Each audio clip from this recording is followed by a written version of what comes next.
E sem falar que quando surgiu a história da Janela 1040, que era para evangelizar o mundo islâmico, os filhos de Ismael, os árabes, na Janela 1040, eles mandavam missionários para lá, que faziam treinamentos transculturais, para ir para lá. E o cara queria que os árabes virassem cristãos.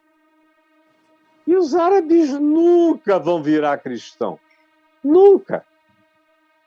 O cristianismo para eles é o inimigo. É o pessoal das cruzadas. Saladino, para eles, era muito mais humano e cristão, e de fato foi, do que Ricardo Coração de Leão, do que alguns outros que foram os grandes ícones das cruzadas cristãs, tomando de volta, supostamente, os lugares sagrados do cristianismo para a fé cristã. E criando inimizade perene até o dia de hoje com os árabes. E aí eles mandavam americanos, ou mandavam pessoas de outros grupos que queriam evangelizar árabes e fazer igrejas cristãs lá. Não ia rolar nunca. Eles me perguntavam: o que é que você acha que a gente deve fazer? Eu digo: acho que vocês deveriam não abrir nada. Em primeiro lugar, vocês deveriam trabalhar aqui, aprender árabe, que a maioria de vocês não sabe falar. Como é que vocês vão convencer árabes que vocês os amam e querem ganhá-los para alguma coisa boa, se nem a língua deles vocês falam direito? Primeiro é se tornar com árabes um árabe. É aculturar-se com eles, é comer a comida deles, é morar em casas parecidas com as casas deles, frequentarem a mesquita com eles. Eu frequentei já muita mesquita. Por que é que os meus amigos árabes me amam e quando eu chego na casa deles, eles me pedem para orar? Porque eu sou capaz de ir à mesquita com eles. Eles se ajoelham, eu me ajoelho. Eles estão falando com Alá, que é só um outro nome. E eu estou falando com Jesus em espírito e em verdade, sem fazer propaganda de nada. E o meu Senhor sabe de tudo e de todos. Nunca tive que discutir nada com ninguém. Nunca tentei provar que o Alcorão é isso, ou que Maomé é aquilo. Nunca. Sempre deixei todo mundo livre. E aí, conclusão, eles é que começam a correr atrás, a perguntar: me conta, que coisa linda, eu não sabia que era assim, fala mais, todo mundo que a gente conhece aqui é estranho, você é o único que não tenta nada e dá vontade da gente saber tudo que você tem a dizer. Então, na maioria das vezes, os centros de missiologia treinavam muito mal essas pessoas. E o que aconteceu da virada do século XX para o século XXI é que houve uma desmobilização missionária total, até porque a Igreja Evangélica Americana ficou totalmente politizada, direitista. Como é que você pode ganhar iraquianos para Jesus apoiando o Bush na invasão, das duas invasões? Como é que você pode ganhá-los para Jesus com a invasão do Afeganistão? Como é que você pode ganhá-los para Jesus com bombardeios à distância na Líbia? Morre filho do Gaddafi, mas fica um ódio danado lá dentro. Vocês a gente não quer aqui de modo nenhum. O que está acontecendo no Irã? Justamente porque a República Iraniana não deixa nem abrir a boca para dizer G de Jesus, de Jesus, nada. Alguns iranianos começaram a ler o Evangelho sozinhos, escondidos. Começaram a crer sozinhos, escondidamente. e desenvolveram códigos de linguagem. E começaram a identificar outros que tinham interesse. E começaram a se reunir em duplas, em lugares solitários, sem testemunhas de ninguém, compartilhando com muita calma, sem degradação de Maomé nem do Alcorão, só falando como Jesus é. Aí as pessoas começam a querer. E eles as batizam escondido. E é do tipo, toma esse anelzinho e não diz nada a ninguém. É aquela coisa no silêncio. E hoje, já há 20 anos passados, a igreja, se assim pode ser chamada, cristã, que mais cresce proporcionalmente do planeta Terra, é a comunidade do Evangelho de Jesus no Irã, que não tem um templo, não tem um ministro, não tem ninguém, não tem reuniões grandes, é só, no máximo, família. É tudo pequenininho, são 2 ou 3 em meu nome. E cresce numa ordem, está crescendo numa ordem de 20% ao ano. Aí eu já vi americano querendo se meter lá, digo, pelo amor de Deus, saiam daí para não estragar. Outro dia, em São Paulo, um cara me disse que queria ser missionário lá, digo, pelo amor de Deus, você ama Jesus, não vá, para você não atrapalhar, como eu vi na União Soviética. Quando o Muro de Berlim caiu em 89, o Billy Graham tinha estado lá fazendo uma cruzada, já estava um diálogo com o pessoal do Gorbachev.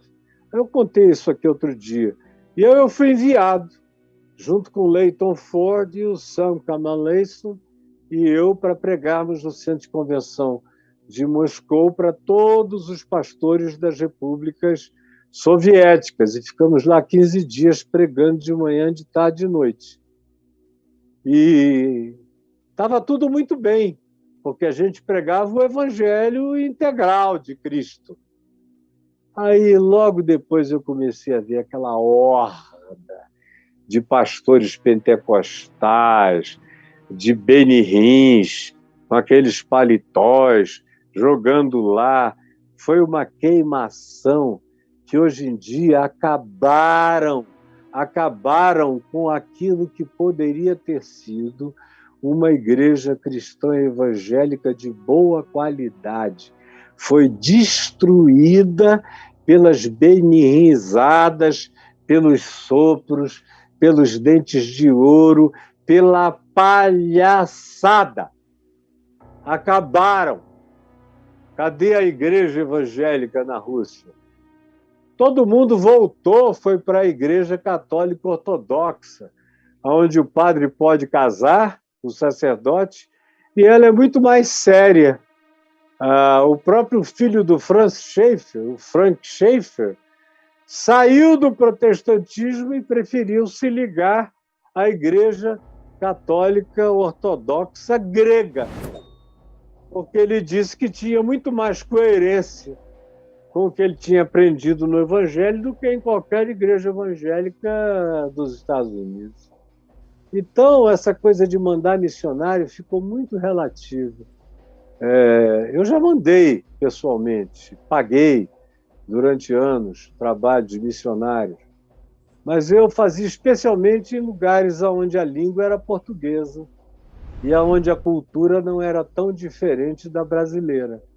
Portugal, Angola, Moçambique, a Guiné-Bissau, alguns lugares assim. Agora, aonde a cultura é totalmente diferente, você tem que ter. Para que mandar brasileiros que não sabem falar francês, que não conhecem a cultura francesa, para a França? Se está cheio de franceses que podem ser discipulados, que têm mais cultura, mais inteligência, mais conhecimento, e podem ser mais úteis na pregação do Evangelho do que brasileiros que vão ficar 5 anos aprendendo uma língua, que vão falar na base do nós quer, nós vai, nós não sabe, nós não sei o quê, para um povo culto ilustrado e que demanda isso como condição sine qua non por uma comunicação que eles considerem razoável. Então, na maior parte das vezes, o mundo já tem as pessoas lá dentro da própria cultura, que só precisam ser devidamente ajudadas, instruídas e treinadas para viverem com espontaneidade dentro do ambiente da sua própria cultura a proclamação do Evangelho sem a importação do Evangelho modelo Brasil. Imagina só esse Evangelho made in Brasil. Desculpa, gente, mas é uma caca que ninguém deveria exportar para lugar nenhum. Veja a Universal do Reino de Deus. Aqui no Brasil, o presidente vai lá se ajoelhar para o Macedo botar a mão na cabeça dele. Em Angola, o governo de Angola os expulsou de lá, porque disse que eram estelionatários do Evangelho, que não mereciam ficar em nome do Evangelho, pregando o Evangelho, explorando um povo pobre, como o povo de Angola. E, vazaram com eles para lá. Em Portugal, o negócio anda na corda bamba já há algum tempo. Aqui no Brasil é que é terra de todos os bandidos. Mas missionário depende muito. Depende muito, não é algo que a priori a gente deva dizer que apoia sempre. Depende das pessoas, depende do país.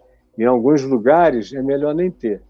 Na década de 80, eu e alguns amigos meus estávamos tão de saco cheios com os missionários que viviam aqui com $5.000, vivendo aquelas vidas nababescas, e para lá e para cá, carros importados, casas e mansões e tudo mais, que nós pedimos uma moratória missionária. Por favor, não mandem mais ninguém para cá. Era na época do FMI, o Brasil devia muito dinheiro ao Fundo Monetário Internacional, e a discussão econômica é se o Brasil pagava ou dava um calote, pedia uma moratória. Eu era da opinião de que o Brasil devia pagar a dívida, mas que do ponto de vista missionário a gente devia pedir uma moratória. Não mandem mais ninguém para cá não, porque vocês estão atrapalhando. Sem falar aqueles que eram apanhados com joia, com ouro ilegal, alguns que trabalharam para a CIA, dando informação aqui no Brasil Central, no Sudeste e em outros lugares, que eu conheci muito bem. Enfim, até hoje, algumas das organizações missionárias mais toscas do Brasil me odeiam, porque eu nunca não falei a verdade a respeito de como eles viviam e da desnecessidade deles estarem aqui para fazer o que faziam. Aquilo ali era melhor eles mandarem o dinheiro, porque com muito menos nós botaríamos 20 vezes mais gente, com mais utilidade, com mais propriedade, com mais relevância, com mais significação, fazendo aquilo que eles faziam de maneira difícil e nem faziam, porque não conseguiam aprender a língua quase nunca. Poucos se comunicavam direito. Mas isso é só um aspecto, sem incluir uma quantidade enorme de outros. Mas e aí? Acho que o Brasil não pode mandar missionário para lugar nenhum. Sinceramente, o maior campo missionário que eu hoje em dia conheço é a Igreja Evangélica Brasileira. É o maior campo, é o lugar que mais precisa ser evangelizado. Não tem condição de mandar missionário, porque ela própria nem se converteu ao Evangelho ainda, e os missionários dela vão desconverter os povos.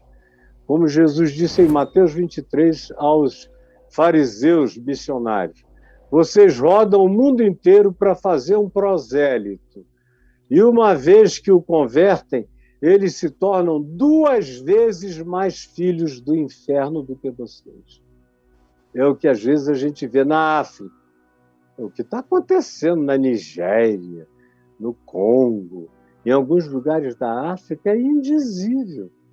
Os missionários pentecostais chegaram lá e se sincretizaram com os cultos locais, e o evangelho, assim chamado, o pseudo-evangelho, virou uma coisa horrorosamente cheia de todo tipo de mandinga, de bruxaria, de feitiçaria, de maluquice, feita em nome de Jesus, como a bruxificação de crianças e outras coisas mais. Foi tudo missionário ocidental que foi para a África destruir qualquer que fosse a fé simples e original. Desculpa, talvez você tenha ficado até chocada comigo.